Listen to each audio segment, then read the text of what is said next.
மழை நின்ற சாலை. கிராமத்துக்கு வெளியே ஒரு பழைய பஸ் ஸ்டாப். அர்ஜுன் மட்டும் அங்கே நின்றான். அந்த ஸ்டாப்பில் இப்போது பஸ் வராது என்று பலர் சொல்வார்கள். திடீரென்று தொலைவில் ஹெட்லைட்.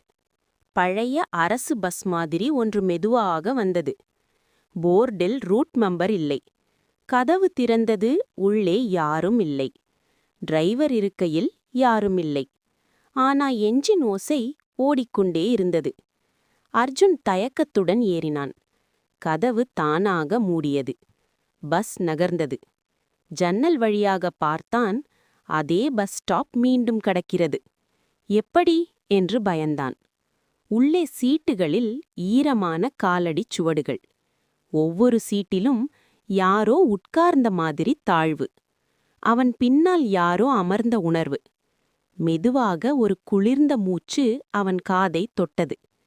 இந்த பஸ் இறங்காதவர்களுக்குத்தான். அவன் கத்தினான். கதவு திறக்கவில்லை.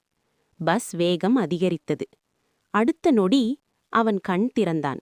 அதே பஸ் ஸ்டாப். காலை வெளிச்சம்.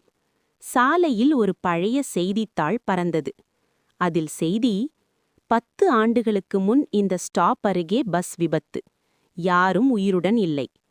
அர்ஜுன் மெதுவாக சாலையை பார்த்தான். தூரத்தில் அதே பஸ் மீண்டும் வந்து கொண்டிருந்தது. சில பஸ்கள் நிற்காது, ஏனெனில் அவை பயணிகளை தேடிக்கொண்டே இருக்கும்.